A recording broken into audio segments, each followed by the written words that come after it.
Karen Bannett, a black boy from HOA pool, his dad built the pool. The sun shimmered like a heat mirage above the manicured lawns of the exclusive Willow Creek Estates. The air was thick with the scent of chlorine and privilege, hanging heavy over the meticulously maintained community pool. Here, residents of Willow Creek gathered to escape the summer heat, their laughter and splashing echoing against the backdrop of multi-million-dollar homes. Karen was a queen bee in this chlorinated kingdom. She reigned supreme over the pool deck, her designer sunglasses shielding her eyes from the plebeian masses. Her perfectly coiffed blonde hair, her surgically enhanced features, and her collection of barely there bikinis all contributed to an aura of untouchable perfection. She was the embodiment of Willow Creek's aspirational ideals, wealthy, white, and relentlessly judgmental. Karen believed in rules, particularly the ones she interpreted to her advantage. The Willow Creek Homeowners Association, HOA guidelines were her Bible, selectively quoted and weaponized to maintain the social hierarchy she so fiercely guarded. Any perceived deviation from her rigid standards was met with swift and merciless correction. Today, her target was a young boy named David. David was 12 years old with an infectious grin and a boundless energy that often spilled over into boisterous cannonballs and spirited games of Marco Polo. He was spending the afternoon at the pool with his dad, Michael. Michael was a tall, imposing man with a quiet strength and a warm smile. He was also a self-made millionaire, the owner of a successful construction company. What Karen didn't know, and what she would have likely dismissed even if she did, was that Michael had built this very pool.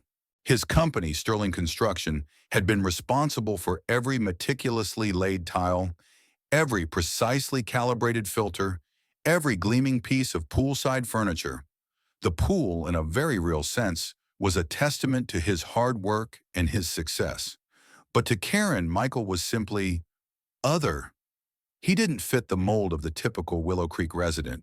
He was black, his success was self-made rather than inherited, and his demeanor was one of quiet confidence rather than ostentatious display. In Karen's narrow worldview, this made him an outsider. David, oblivious to the subtle social currents swirling around him, was having the time of his life. He splashed and played, his laughter echoing across the pool deck. Karen, however, found his exuberance distasteful. She adjusted her designer sunglasses and summoned the pool attendant, a nervous teenager named Timmy. "Excuse me," she said, her voice dripping with the practiced disdain of a seasoned disapprover. "That boy, he's being rather disruptive. Can't you do something about it?" Timmy glanced nervously at David, then back at Karen. He knew who Karen was. Everyone did. And he also knew that Michael was a respected figure in the community, even if he didn't quite fit into Karen's exclusive social circle. I don't think he's doing anything wrong, Ms. Karen," Timmy stammered. "He's just having fun." "Fun?" Karen's lip curled into a sneer. "There's a difference between having fun and being a menace. He's splashing everyone. He's yelling. It's simply not appropriate. This is supposed to be a place of relaxation, not a public water park." Timmy hesitated. He could feel the heat of Karen's disapproval bearing down on him. He knew that arguing with her was a losing battle. I'll say something to him," he mumbled, defeated. Karen watched with satisfaction as Timmy approached Michael and David. She couldn't hear the exchange, but she could see Timmy's nervous gestures and Michael's calm, attentive demeanor. David, however, looked crestfallen. A few minutes later, Michael approached Karen. He wasn't smiling. "Excuse me, ma'am," he said, his voice polite but firm. "I understand there's been a complaint about my son." Karen adjusted her sunglasses, her expression one of cool indifference. "Yes," she said, "your son is being disruptive. This is a private pool, not a playground. Some of us are here to relax." Michael's jaw tightened slightly. "My son is a child," he said, his voice carefully controlled. "He's playing in the pool, as children do. I'm not sure what the problem is." "The problem," Karen said, her voice dripping with condescension, "is that he's disturbing the peace. He's splashing, he's yelling. It's simply not appropriate for this environment. Perhaps you could take him to a public pool where that kind of behavior is more acceptable." The implication hung in the air, thick and unmistakable. Karen was suggesting that David, and by extension, Michael didn't belong here. Michael stared at Karen for a long moment, his expression unreadable. He had encountered this kind of subtle prejudice before, the casual dismissal, the thinly veiled assumptions. He had learned to navigate these situations with a mixture of grace and firmness. But today, something in Karen's tone, something in her dismissive wave of the hand, ignited a spark of anger within him. "With all due respect, ma'am," he said, his voice low and dangerous, "this is my pool too. I pay my HOA dues, just like everyone else, and my son has every right to be here, just like your children, I presume." Karen bristled. "My children know how to behave in a civilized manner," she retorted. "They don't run around screaming and splashing like hooligans. And my son doesn't appreciate being compared to a hooligan," Michael said, his voice hardening. "Perhaps if you have a specific issue, you could address it to me directly, rather than making sweeping generalizations about his behavior." "My issue is that he's ruining everyone else's afternoon," Karen insisted, her voice rising. "And if you can't control him, then perhaps you shouldn't bring him here at all." "Control him?" Michael repeated, his eyes flashing. "I am controlling him. I am supervising him. He is not breaking any rules. He is simply existing. And that, apparently, is offensive to you." Karen scoffed. "Oh, please, don't try to make this about race. It has nothing to do with race." "Doesn't it?" Michael asked, his voice dangerously soft. "Because it seems to me that the only difference between my son's behavior and the behavior of the other children in this pool is the color of his skin. And that, Ms. Karen, is the very definition of racism." Karen recoiled as if she had been slapped.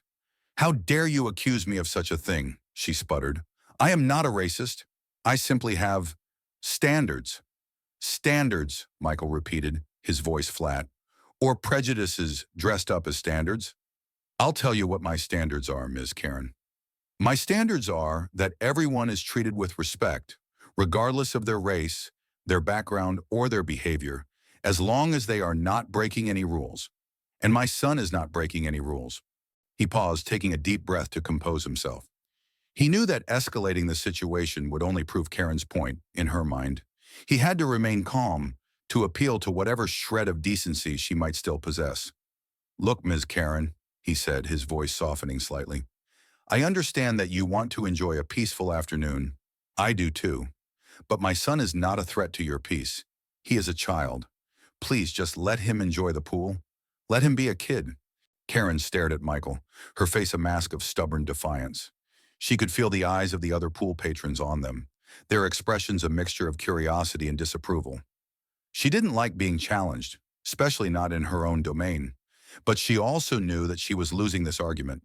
Michael's calm, reasoned demeanor was disarming, and his words, they resonated with a discomforting truth. But Karen was Karen, and Karen didn't back down.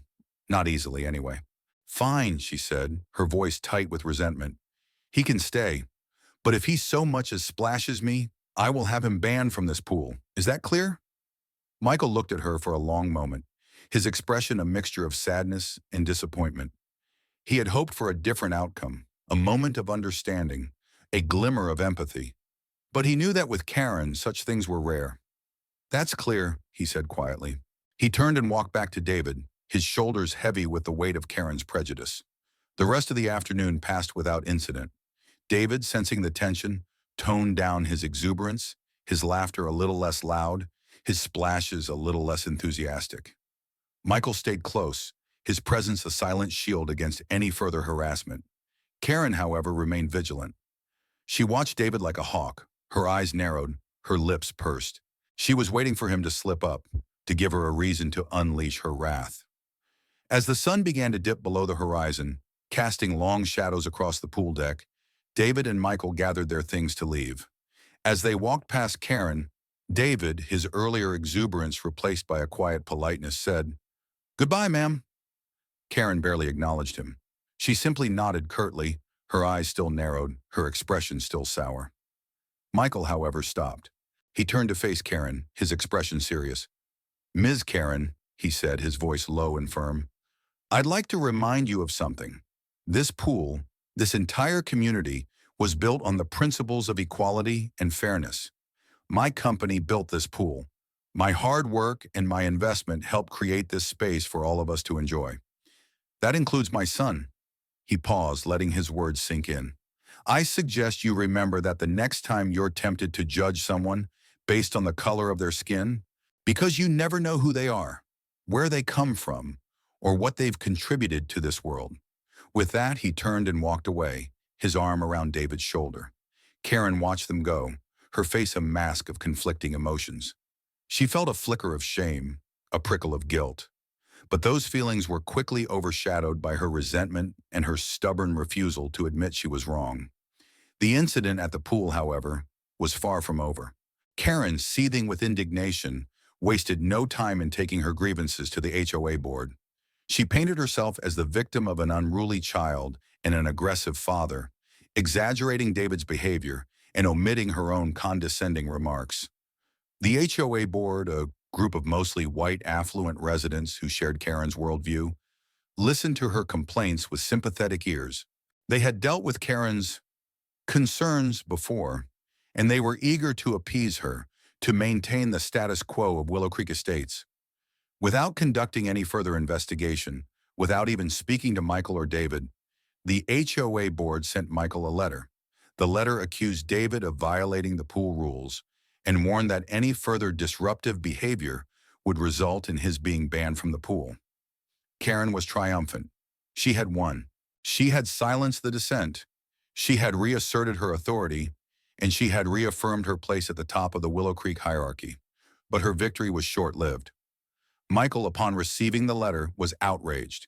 He was not one to back down from a fight, especially when it involved his son. He contacted the HOA board, demanding a meeting. He also contacted his lawyer. At the meeting, Michael presented his case with calm, irrefutable logic. He pointed out that David had not broken any specific pool rules.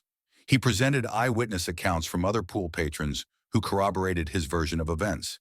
And he reminded the board, in no uncertain terms, that his company had built the pool, a fact that seemed to carry a surprising amount of weight.